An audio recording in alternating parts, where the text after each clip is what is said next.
Hi, everyone. I'm Zsuzsa Kecsmar, one of the co-founders of Antavo. That is a software as a service platform to run next generation loyalty programs. I'm in the messy growth show now, and today we are going to talk about our entrepreneurial journey, how to build a SaaS company, and what are the challenges that we've overcome in the past 10 years to build this 100 people company that we are today.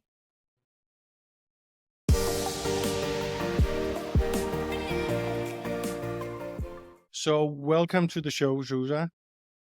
We're very excited to have you on the show today, but we really want to take off on a little bit of background on what is Antavo and what problems do you solve and for who? Excellent. Yes, thank you very much for having me. Antavo is a loyalty management platform. It's a software as a service product. And we help brands and retailers and big companies like KFC or BMW or big pharma companies or airports or global fashion houses to run great loyalty programs, because loyalty programs could be so much better than most of them are today. So this is what our mission is. We are 100 people today. And yes, indeed, we co-founded this company a bit more than 10 years ago. And one of my co-founders was my husband, actually is my husband, because, Still is. it's still working. What are the particular, so if starting a new business is not hard enough and not strenuous enough and not spread yourself thin enough, you did it as a couple too. So how do you manage to just briefly keep that distance and what is private and what is working hours? Well, that's a very interesting question. And for the longest time, we were practicing and practicing, and eventually we are still practicing, but we make it work. So we are 4 co-founders, and 2 of us is a couple. So it's not only the 2 of us. It's not a family business in this respect. It's a venture-funded, serious company with multiple co-founders and stakeholders. And eventually, the CEO is my co-founder. I'm the chief strategic officer, and then we are a couple. And the interesting thing is that when we started off, we were dating for like 5 months, and I spent that 5 months in a different country. So we didn't quite knew each other. We just trusted that it will work out. We just go with the flow. And then we ended up not only going with the flow, but building the product, bringing it to market, fundraising, hiring people. And now we are here 10 years later with a big team, now a big family. We have 3 kids, and we make it work. So when someone asks this question to me, like, how do we make it work? I usually tell them that it's 3 things that we do. The first is clear roles. The second is appreciation for the other person. And the third is all the help that you can get. So clear roles are important because you don't want to step on each other's toes too much, even though it's very difficult when you are a small team. But certainly everyone needs to have their own expertise, their own field of expertise that they own. In our case, the 4 co-founders was myself as a marketing person, our co-founder as a salesperson, our CTO is a technology person, and our CEO who actually had done all these 3 things as a generalist entrepreneur who already built his agency before. But he wanted to get out of the rut of being an agency. So these clear roles are very important. The second thing that I said is about appreciation. And I just really admire the person that he has become. He's a CEO of a 100 people company, and I love the person that he evolved to be. And I know that he also appreciates the person that I've become too. And we tell this to each other very often. We just really like to, praise each other because it's good for you and good for the other too. And my number 3, like getting all the help that you can get. They say that it takes a village to raise a child. It takes an even bigger village to raise 3 kids, plus to grow a company. So I often tell myself that in my personal life, I should be inspired from my professional life. So how I would project manage it, how I would assign tasks. So if you can get all, like, for example, the household help that you can have. Early on, we didn't have much help from family or other support, but now we do, and it takes so much weight off our shoulders. That's a very good point because as a founder, especially early stage, you have so many hats on. There's so much stuff to do. So just removing the task of emptying the dishwasher or cooking dinner, or Yeah. and suddenly release some time to spend with your husband and appreciate each other. So sometimes I've seen in other companies that if there's a spouse that is also hired in the company, then employees don't necessarily want to be fully transparent. How have the employees basically dealt with the situation that you were in a relationship? Well, I'm not sure I would know, because they didn't tell. But I think so far we are okay because we've got this far. If we were not okay, then we could have failed earlier. No. So I'm sure that people were thinking things, but we were eventually able to come through them because we are here today. When we take the examples of KFC or BMW, some of the bigger customers you have today, what challenges was it that they had before running a loyalty program? What was it that they couldn't do and prevented them from investing further into loyalty program, which is now possible with your solution? So loyalty programs have been very similar in the past decade. It is really about earn and burn, like spend a dollar, earn a point. And basically that is a loyalty program. It's very similar to the stamp cards that you can get in a coffee shop. But what is the next level from this? Because this is what we know, but what is really how loyalty programs should be today when technology allows us. This is what we created with Antavo. Because with the loyalty programs managed by Antavo, you can't only reward transactions. So the earn side can be much more. You can reward positive behavior. You can reward working out. You can reward if your customers go hiking. One of our customers is Bergzeitz, the German mountain wear retailer.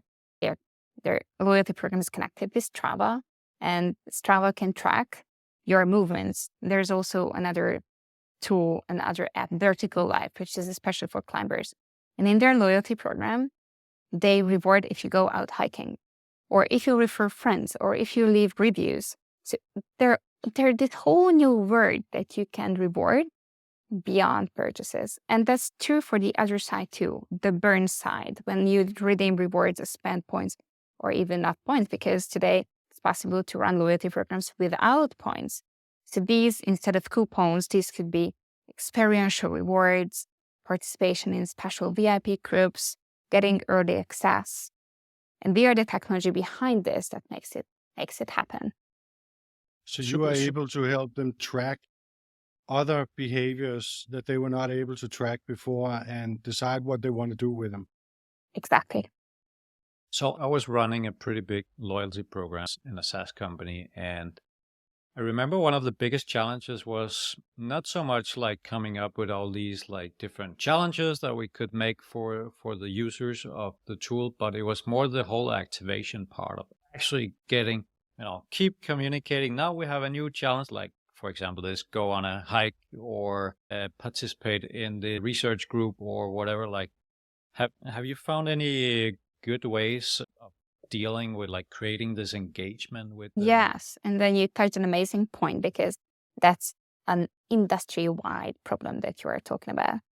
Because today, how the industry works is, if you create the loyalty program, you just don't touch it for the longest time because it's so complicated to create it. You wanted to create something, you ended up with something, but you just don't want to touch it because you are afraid that it will break.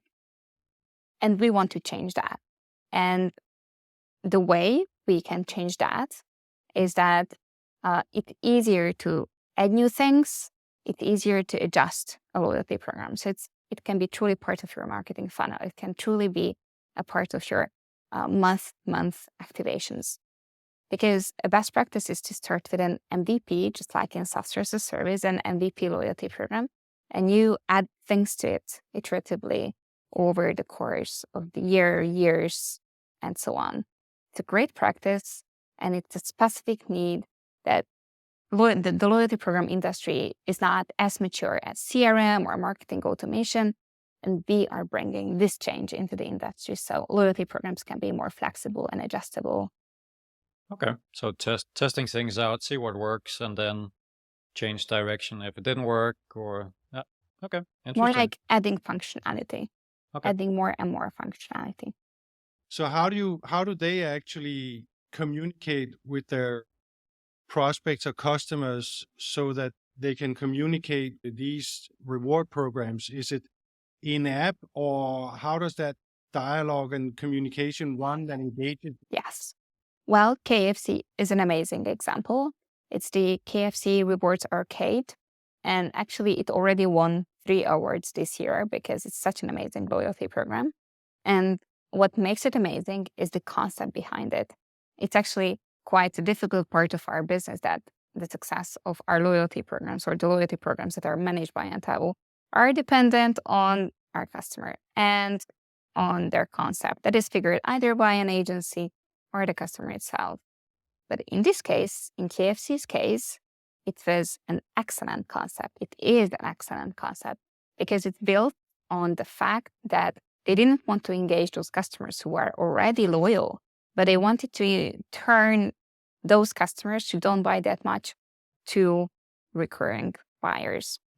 And the way they've done that is that they created a mobile app that built on basically raising or having like it's built on creating craving in you for chicken, because this is how we think of KFC. That we crave some chicken from KFC, and KFC identified that, and with the help of gamification, now they have this whole rewards arcade experience.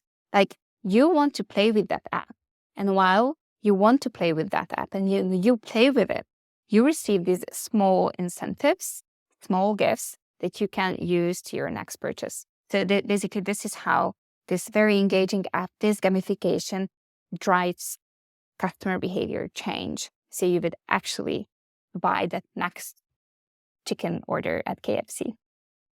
I guess you didn't start having KFC as a customer 10 years ago. So I'm curious about how you kicked off getting the first customers. That's a huge struggle for a lot of SaaS founders, just getting those first 5, 10, 15 customers. So when we started off 10 years ago, Antavo was a different product. It is based on, so Antavo was a software as a service to run contests and sweepstakes for small businesses. So it was different in terms of what the product was doing, because it was contests and sweepstakes, now it's loyalty programs.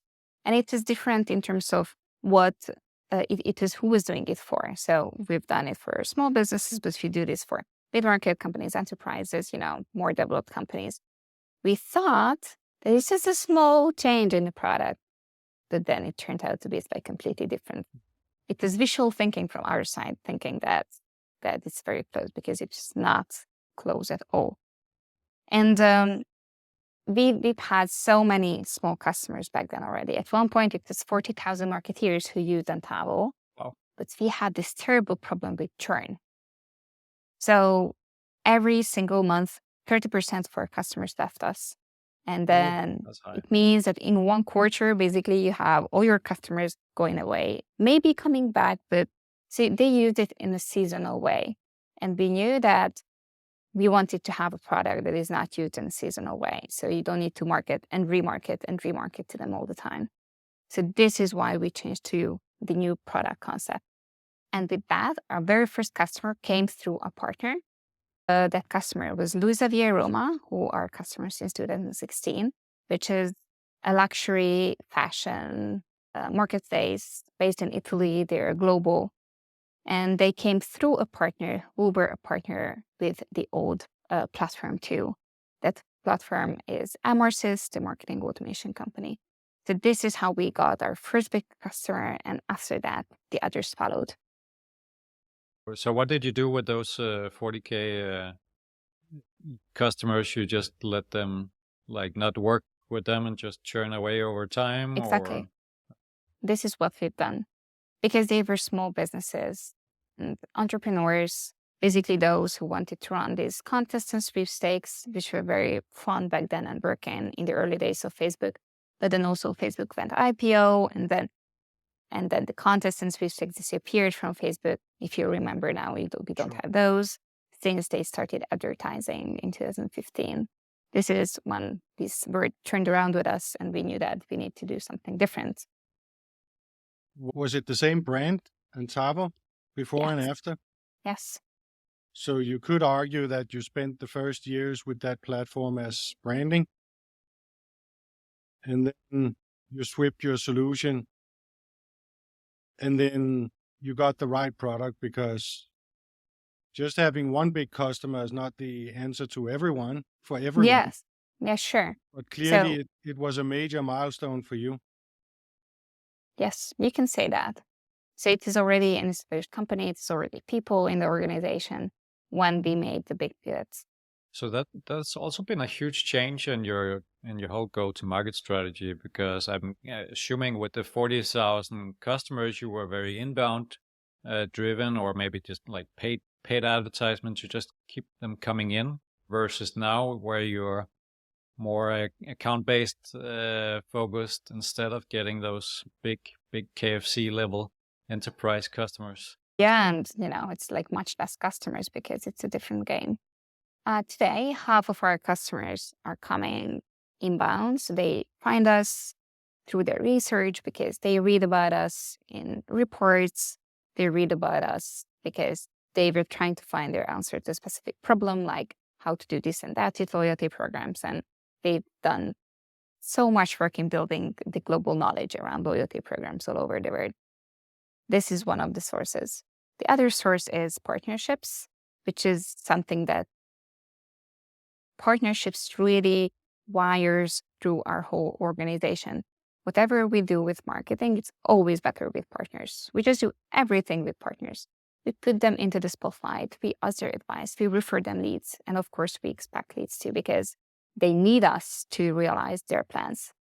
Our best partners are those strategist agencies who are figuring the loyalty concept for brands and retailers.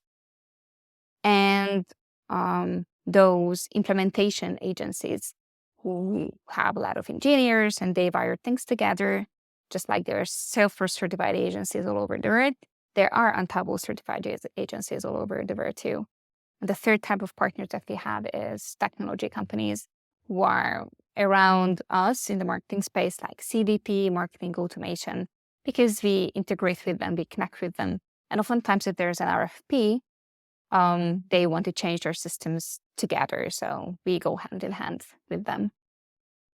Okay. Was this partnerships that you had targeted from the beginning, or did you realize that these were the partnerships that would be beneficial to you? We knew nothing at the beginning. Like we were very blind. We were ignorant. And then, of course, this turned out over time that this is how this word works. So yeah, we saw them in deals. They reached out to us.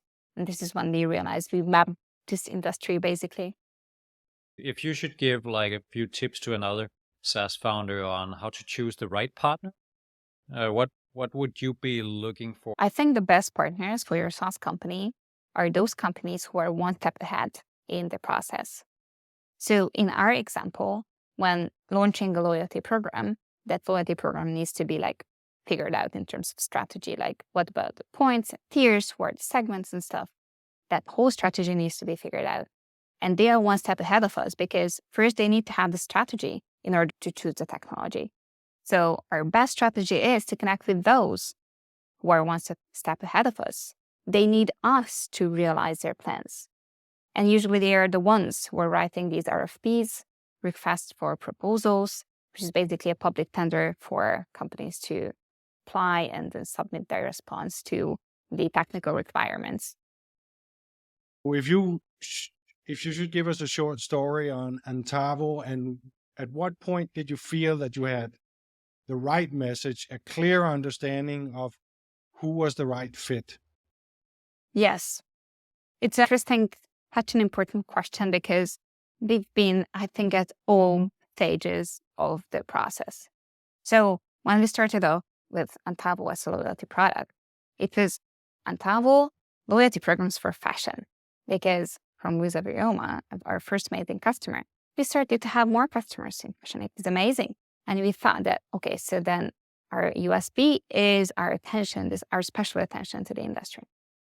So from loyalty programs for a loyalty platform for fashion, we expanded to loyalty platform for retail, because as for fashion, we started to have more customers. Then what is the joint common denominator? Then, okay, it's retail. So it's retail then. At one point, it was so many e-commerce companies that we thought that it's e-commerce, but no, we didn't want that, because our best loyalty programs when it's omni-channel. So now it's Antavo Enterprise Loyalty Cloud. So it's a cloud. It's for bigger companies. Even though if they're not enterprise, they aspire to work like an enterprise. So we left the industry messaging and we just went with technology. This was the evolution of our messaging, basically. The one you have right now, when I saw it at first, I was like, wow, you're going for like developers. Like it was like API, no code stuff. I was like, damn, who is this? Is that for the developers? But it was an interesting angle in the marketing space going for that messaging. Yeah, actually, and that's a work that we've been focusing on for a while now. That not only talking to one persona, but to multiple personas in the decision-making process. So there is one persona who is the loyalty program manager or the CMO, who is in the marketing side, the business side. But there is also the other side, which is the technology decision maker, be it a product owner, be it a CTO. We need to be relevant to both of them, and they are very different kinds of people. One may think that this is marketing bullshit, I don't buy it. And the other thing is, I have no idea what is this saying. So basically, these are the two kinds of extremes that we need to navigate to. Now we talk a lot about SaaS, but this has, of course, analogies and practicalities in parallel to any line of business in terms of how we communicate and how we focus on partnerships. So I find your message here equally important for example, manufacturing or more people who actually ship products as well, that you have this understanding of who your audience is and how you communicate to them. You started to communicate very niche specific online fashion retailers in the beginning, because that allows you to get in and be easily recognizable by the audience you want to get in. Because if you go too wide in the beginning, you won't have the logos on your website, you won't have the cases, and you won't have the revenue to support you trial and error of changing your message to more enterprise as you go ahead. Where at what point in the journey did it give you the freedom to actually become enterprise-wide and talk about all your partnerships and the ability to handle and support all these different key players in your pipeline? Well, I believe it was through struggles. You said that it seemed like so easy, no struggles and stuff. It was definitely struggles. And struggles are always uncomfortable and they are always a sign. So what is a struggle really? It's like not enough sales, not enough new customers. Like there is like a bottleneck somewhere in the funnel, or you have problems with actually servicing these, or there is a specific need of a specific kind of company that you just really so difficult to solve. So basically from this, it's like an evolution, a teamwork, if you like, when you figure out what's next. And so many times companies were falling in love with Antavo and they were asking us like, can we do this and that? And then when we say yes, when we develop the product, and it is always our strategy to develop the product and not to do custom development, it steers you into a direction, right? This is how you evolve the product, and this is how you evolve actually the target customers. It's a question I had from a founder very recently, which was like, which features should I basically develop, and basically figuring out the whole product roadmap. And what I hear you say is that you didn't let the customers sidetrack you into like small spikes here and there, but that you created features for like the greater good of your customer base. So were you just being like supervisionary around where you wanted the product to end up, or how were you like steering the direction of the product, how it should be today? New customers definitely influence where the product was going and is going. Because when we do these product releases that we do since 2018, every single quarter we publish a product release. Definitely customers and new customers play a very big part of what we develop. We don't do custom development. We don't want to do these, what you just said, is like take these exceptions, but we want to build everything into the product because we focus very much on not to be an agency or an agency tech mix that sometimes we see on the market. Just in the previous quarters, in the product releases, we released functionalities around B2B2C loyalty programs, coalition loyalty programs, umbrella loyalty programs. These were all kinds of like special loyalty programs, that came from different industries, different company setups and needs. So we are definitely following our customers, but in a smart way. So you have different tiers of your product, how you differentiate your offering and the price for smaller customers versus big enterprise. So our solution is, I think, quite nice and quite unique because you're on the same side with the customer. It's not like if you use more features, then you should pay more. But it's like if you're successful, then everyone benefits. We want to make you successful. The way we achieve that is that we price based on the number of active loyalty members. Basically, you can use the old functionalities, and our pricing is based on the active numbers, on the number of active loyalty program members. And the more active loyalty program members you have, the better for you. So it's like a key KPI for loyalty program owners. Have you been using that pricing model the whole time, or that's been a development process in It's been a itself? development process because we used to also price based on the features, but it was then, why are we holding back? Why don't we give them this and that so they would be more successful? If they're more successful, then of course they will want to stay customers. So eventually we just, said that you can use it to unlock yourself out, and we will price based on how successful you are. Of course, there is an estimation needs to be done in the sales process, and our salespeople do that estimation, and then we gradually help them to have all the available active customer allowance that they can have. So it's an ongoing communication, but we still think that that's the best that we can come up with.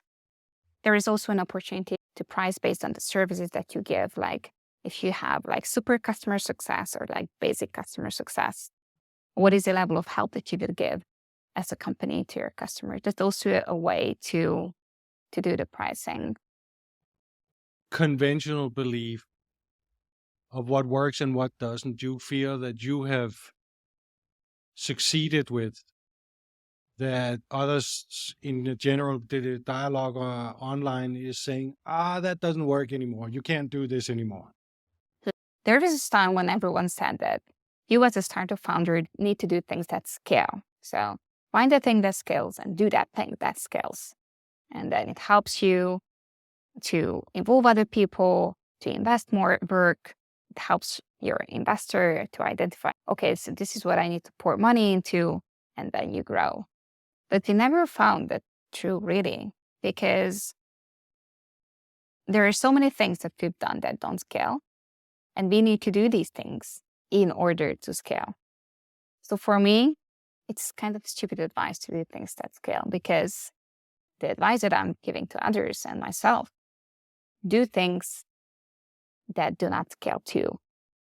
If that means that you send messages to individuals and you remember that they had this need like a year ago, and now there is something that is relevant for them, and send it to them. This is how building relationships work. And after all, we are all humans. You are a person, I'm a person, and people buy from people, and just really hard to do that at scale. What would be the advice you would be following, or to another founder starting a business, in terms of nailing that ideal customer, the market, the channel? Like, whoa, What would you advise them direction? I think my biggest advice would be like start charging as soon as you can, unless you are, ChatGPT, because then you can have everything over the board and make a lot of money, even though if you introduce track payments a bit later on the road.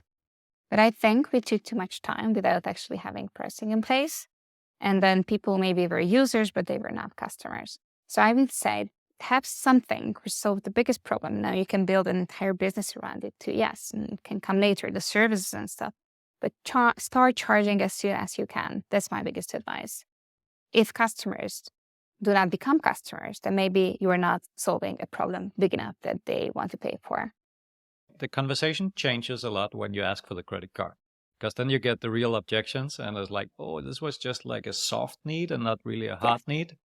So I'm sure your churn rate is down to an absolute minimum now. That brings you all smiles. Yeah, I can't complain really about it, unfortunately. Your company is today. It's much more partner driven and less outreach. There's still some inbound in terms of people researching and looking for how to solve their loyalty programs, but mainly partner driven and some inbound. It is mainly partner driven and inbound. These two are equals in our eyes. What we've tried and never really worked is like direct reach outs and advertising.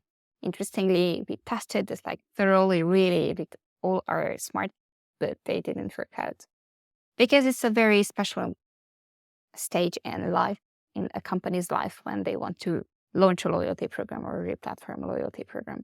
They just really don't want to hear about it if they don't have the need. So we needed to use ad strategies to make them understand that they have this need and we have their back if they have this need.